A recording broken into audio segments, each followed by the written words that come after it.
Usually, before I go shaking my tits for the press, I like to go see how the professionals do it.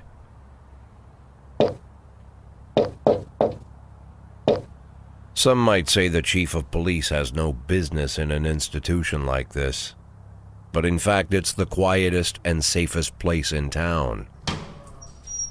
You won't run into any reporters, nobody gets into any fights, nobody drinks too much, nobody even raises their voice. The place is owned by an elderly gentleman who knows how to keep things under control. That's why I never invite my friends here. I wanted to make an exception for my 60th birthday, but most of my colleagues are young enough to be my sons, and they'd rather just hire prostitutes. Why stare at some boobs when you can take the whole package for yourself? But there's none of that in our club. Even looking too long is considered indecent. You can get an occasional glimpse, like by accident. The rest of the time you just pretend that you're immersed in conversation, or just come by for a drink. Doesn't mean these gentlemen wouldn't want their bald heads smothered in tits. It's just that nobody says it out loud. My younger colleagues might call it hypocrisy, but I call it the good old-fashioned manners. Good manners and leave the rest unsaid. She agrees to unbutton her blouse, and we agree not to pay too much attention. The girls are on a quiet prowl, too. They're looking for a way out of their cramped rooms. Maybe make friends with some wealthy patron with a pacemaker and dentures. Everybody wants something. But we have to control ourselves, or we'll all turn into libertines and prostitutes. Hell, if there weren't any rules, I'd be belching and farting, jumping up on the table, arms held high, yelling, "Shake it, baby!"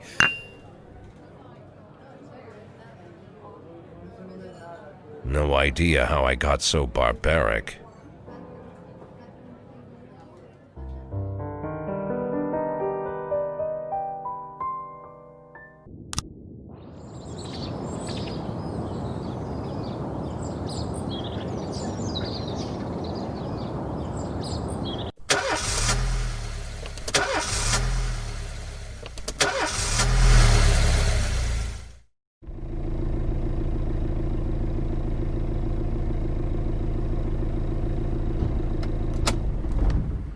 When I was a kid, my father sometimes told me at bedtime that if I closed my eyes and didn't open them for a long time, all the demons would blow away.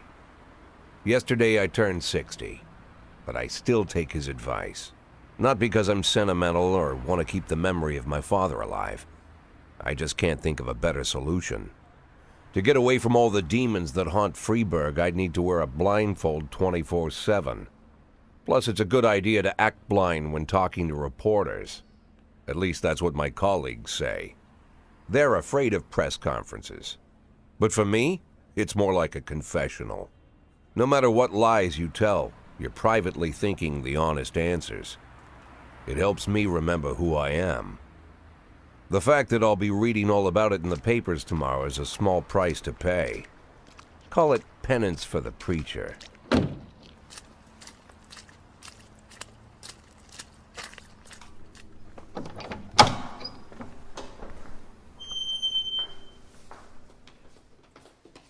This is the first time I'm afraid of those answers my mind has given me.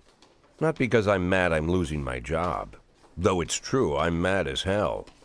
Not because I subconsciously blame everyone else. Though I damn sure do blame them. And don't even ask me what my next move is. I can't imagine. But even that doesn't scare me. The worst thing is, I know I'm gonna have to do something. And I'll be damned if I know how far I'll go. I may have a lot of vices, but predictability isn't one of them.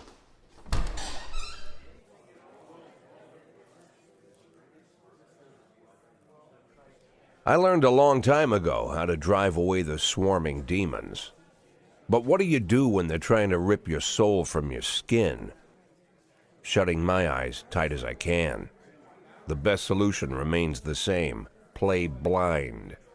I just hope the reporters think I was blinded by the camera flash.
How's the back today, Mr. Boyd? Same as usual. How did the press conference go? You can read about it in the newspapers tomorrow. Don't let anyone in. Even Mr. Kendrick? Especially Mr. Kendrick.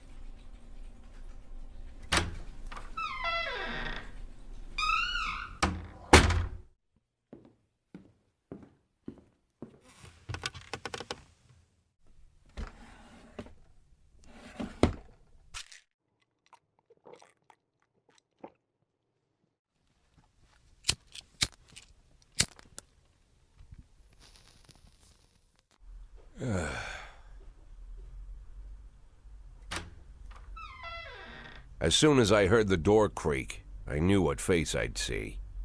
When I tell Emma not to let anyone in, there's only one man it could be. Rude, arrogant, no warning.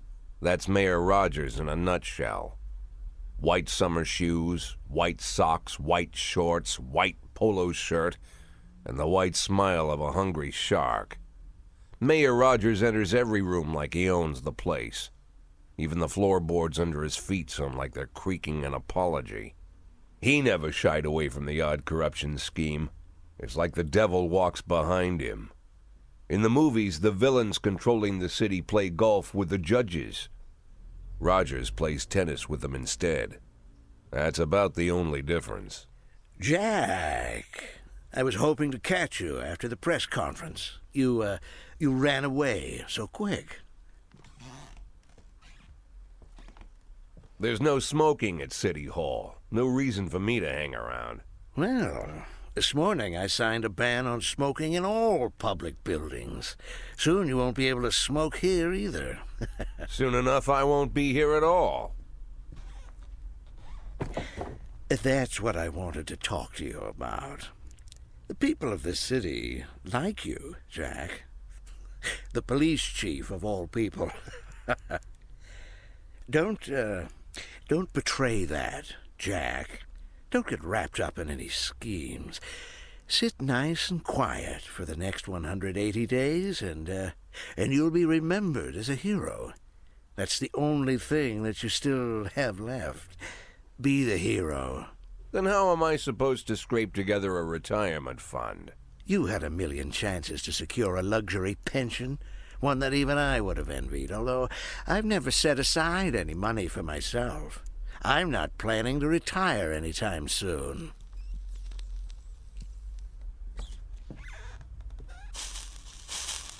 "180 days of quiet, Jack. That's all I need. I don't have any problems with you, and you won't have any problems with me. I have a new assistant, Troy Starr. If you have something to tell me, call him. But try not to bother him. He's a busy man." I'll do my best. "And quit smoking up the office. One of my friends will be using it soon."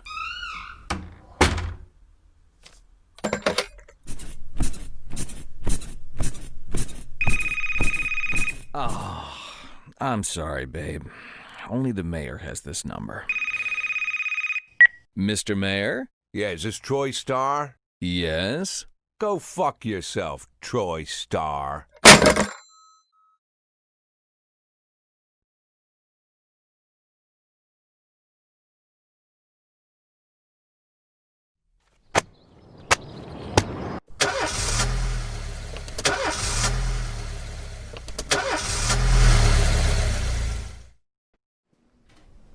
Cops don't use the police station cafeteria anymore.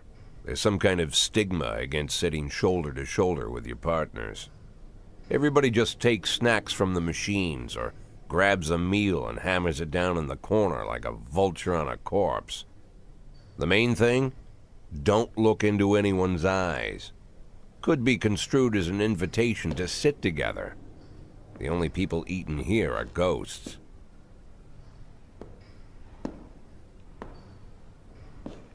My deputy, Francis Kendrick.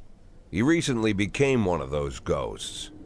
The subject of one of the most devastating corruption scandals in the history of Freeburg. No evidence to support the accusations, but everyone knows Kendrick's days are numbered. I need that file I asked for. Needs to be ready tonight. Francis didn't say anything, but I understood. Ghosts aren't supposed to talk. Besides, I got a feeling he was already finished.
Tangerine.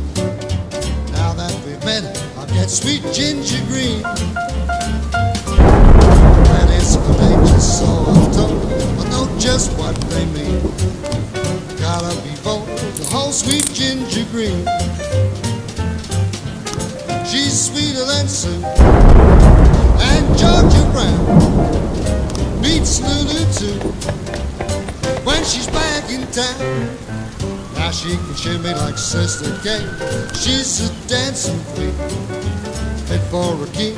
Swing sweet ginger green.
She can shimmy like Sister Kate. She's just a dancing queen, fit for a king. Swing sweet ginger, swing sweet ginger green.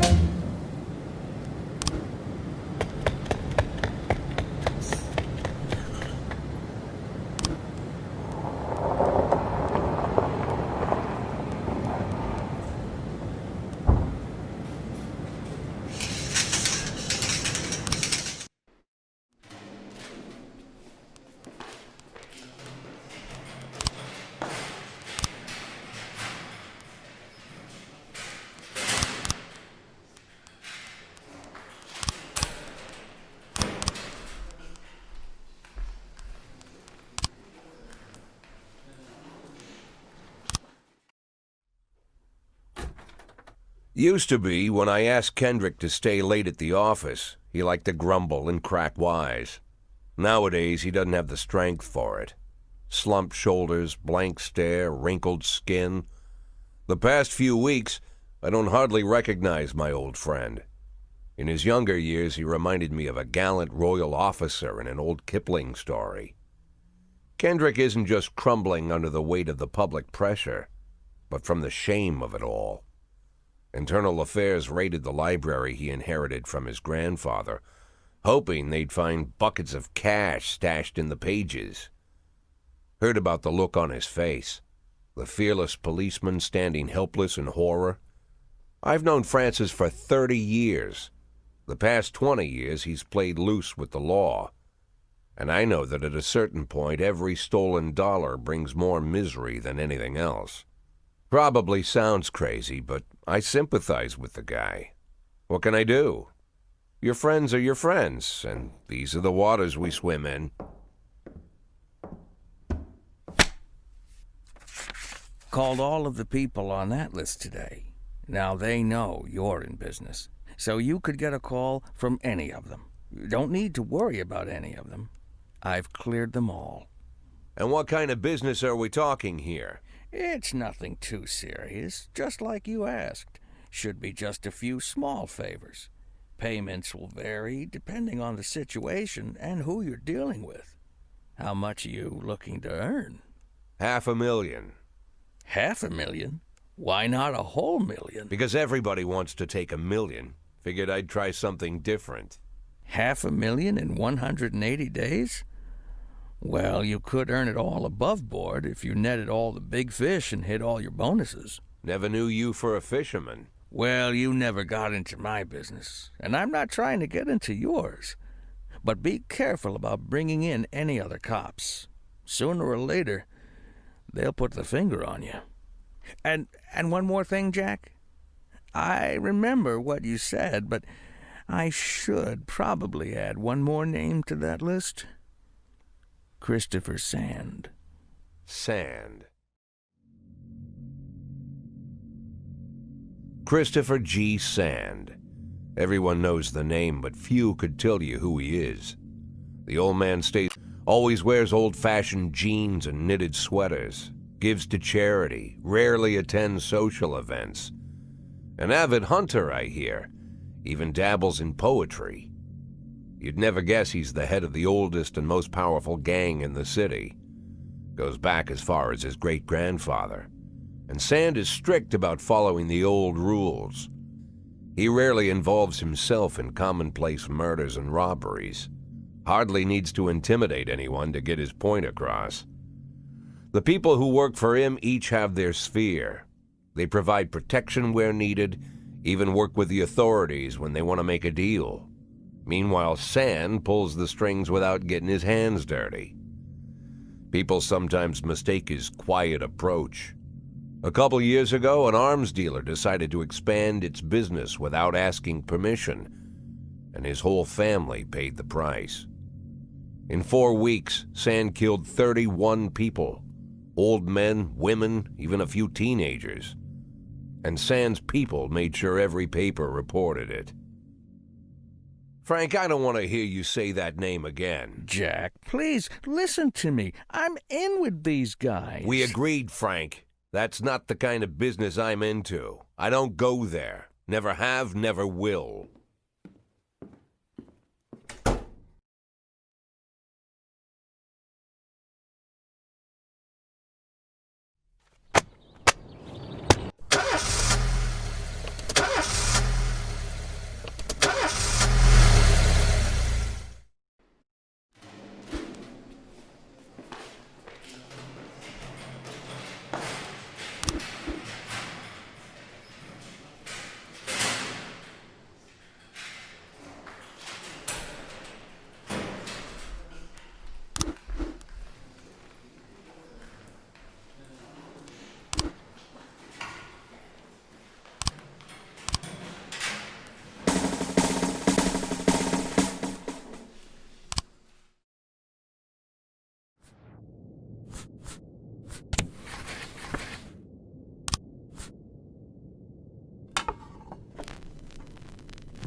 Whenever I'm alone at home and there's a knock at the door, I always hope it'll be my wife, Laura. She's always forgetting her keys. Hello, my name is Steve, and you're Jack Boyd, is that right?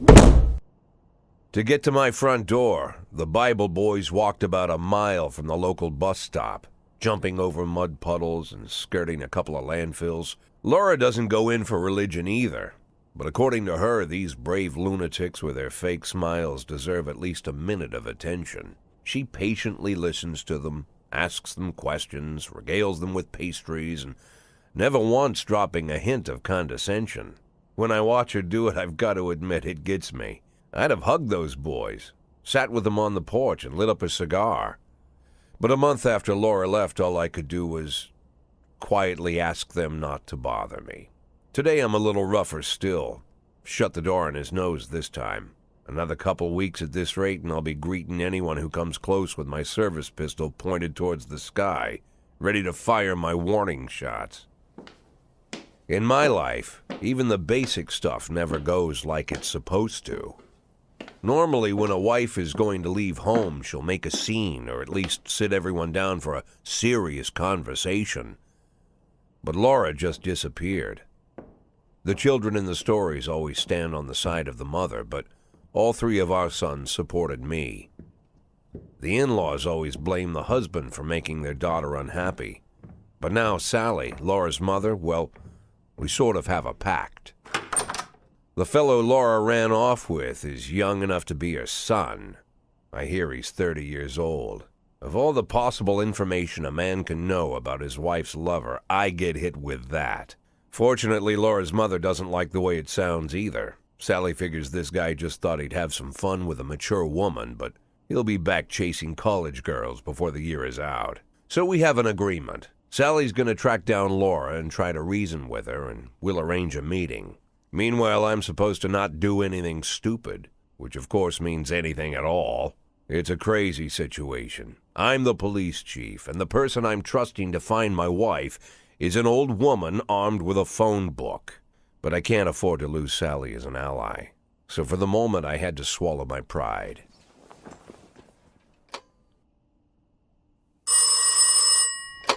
Hello.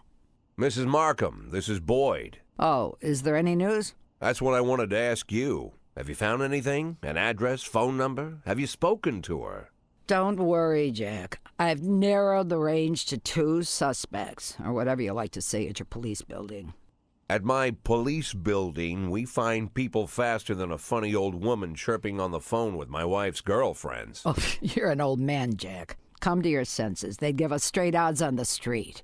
But I've got more energy, Jack. Maybe you think I'm a foolish old woman, but I go to my book club, argue with the girls about Byron, and it gives me energy. I talk to my dogs, and it gives me energy. And you have nothing, Jack. You don't even have a hobby. You got no passion. It's why Laura left you. Let's not go back into that, Sally. Find my wife, and we can discuss my hobbies later. I'm waiting for your call, and my patience is running thin. Laura, if you've stopped loving me, I'll let you go. I can't expect the impossible from you. Just don't let me die out here, okay?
Why would a man need a barn?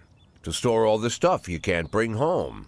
About 30 years ago, back when I was young and interested in farming, I carried all kinds of junk home. After a day in the field, I'd come home with buckets, shovels, dirty boots and clothes, and instantly transform the living room. But even back then, there's something I always kept in the barn.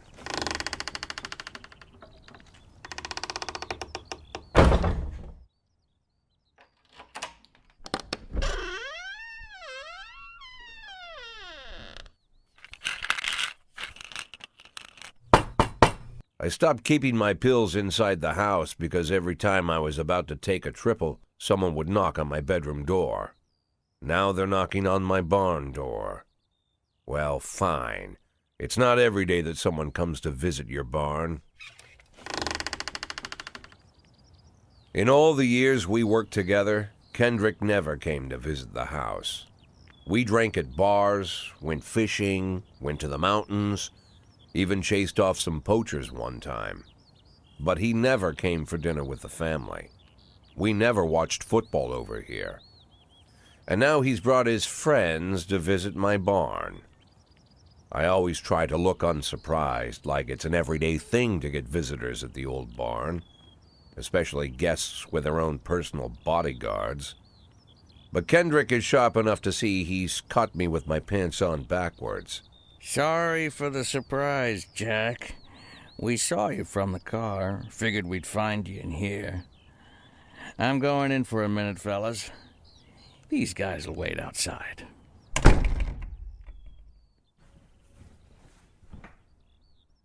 How long you been dating the lover boys? They're Sans people, Jack. Yeah.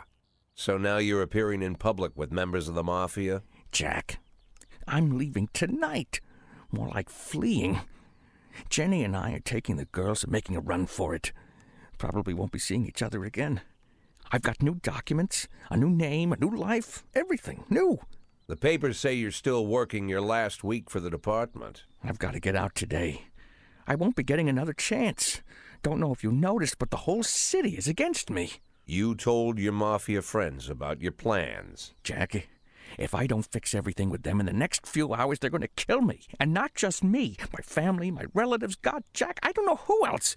They found out that I was planning to run and they demanded that we close our contract today. Your contract, Frank? Really? Is that how you talk now? Maybe you should call in the lawyers to straighten all this out. Now is not the time, Jack, please. I have a commitment to them until the end of the year. They need an inside line at police headquarters. I can't just give them back the money. That's not how the Mafia works.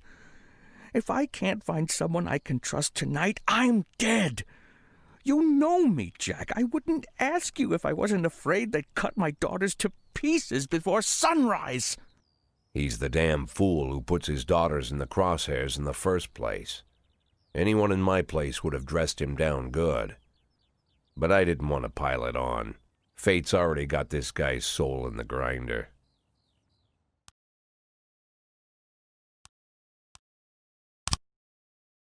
Give him my phone number and tell him it's done.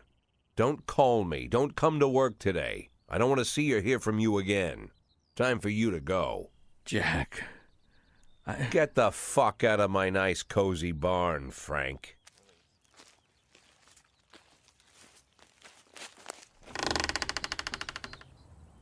At the time, I was trying not to think about what just happened. It was almost too much to take in. I'm probably the most popular police chief in the history of the city, and I have to admit, I've thought about that more than once, sometimes with a little pride even. In one of the features they wrote about me in the papers, they said it pretty plain. He catches the criminals. Believe me, high praise like that is unheard of in Freeburg, especially for a cop. And here I am, the person who catches criminals, and I've agreed to help the Mafia, or I'll come home to a bag stuffed with my kids' body parts. Right before the last hammer falls. Hey, remember that cop who caught criminals? It turns out he was a Mafia bitch. And all for the sake of a greedy, corrupt cop who should have fled the country years ago. That sound right to you?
Mr. Boyd, there was a man here earlier.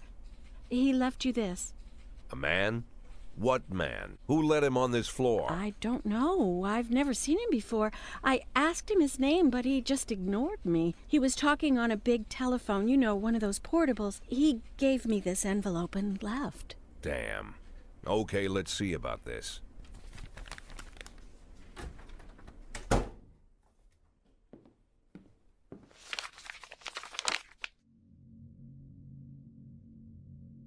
Of course, they could have shot them the second they took the photo, but I knew Kendrick and his family were all right.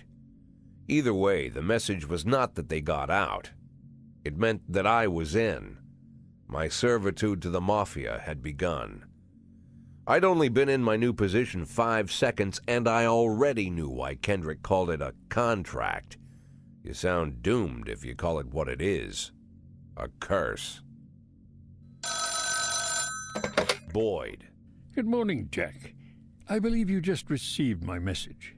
Who am I speaking with? Oh, I'm sorry. I forget some people don't recognize my voice. But I assure you, Jack, if I was sitting right there in front of you, you'd have no trouble recognizing me. Like I was a member of your family. Even better than a wife, perhaps. A wife can betray you. No man is immune. I don't talk to people who don't tell me their names. Oh, Jack, don't be so childish. You're too old to run away from strangers. Yes, we both are. And in our old age, friendship becomes rare and all the more precious. But of course, we must work with new people and find out new names. So if you insist, Jack, let us formally meet. Hello, Jack Boyd. I'm Christopher Sand. Wonderful, Mr. Sand. And what is it you do for a living? Oh, you'll soon find out all about that. Well, you'll learn much more than a simple policeman could ever expect. You're a simple policeman no longer, Jack. Don't turn off your phone. You start today.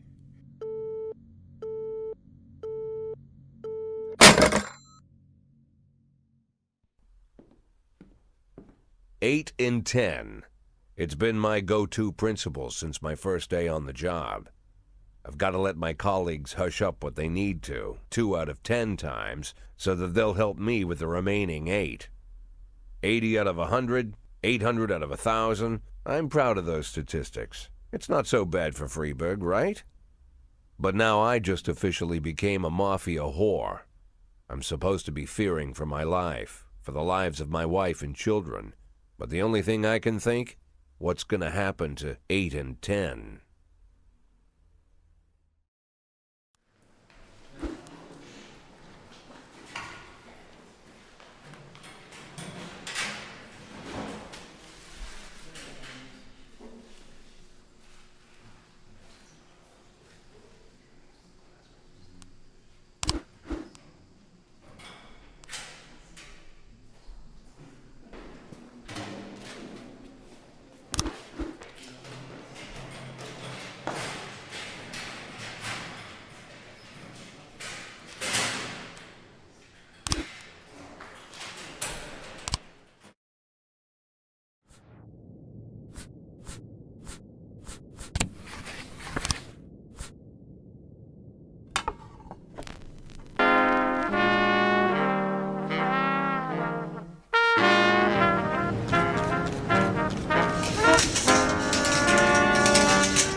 Burnett, I'll take Tangerine.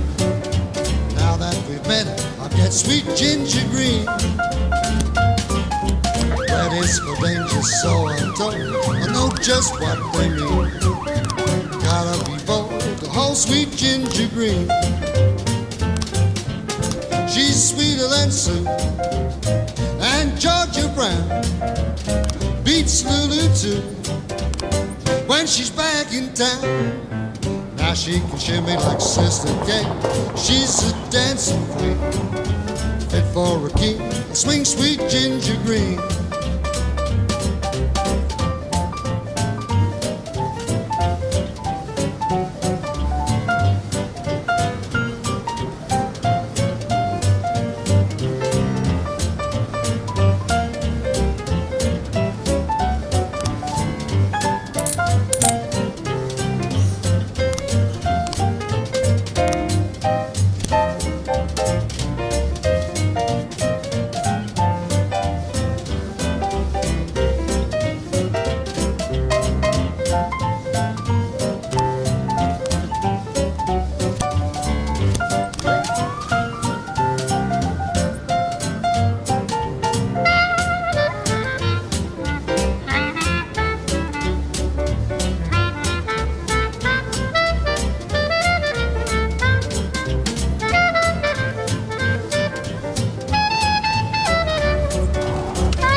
She can shimmy like Sister Kate.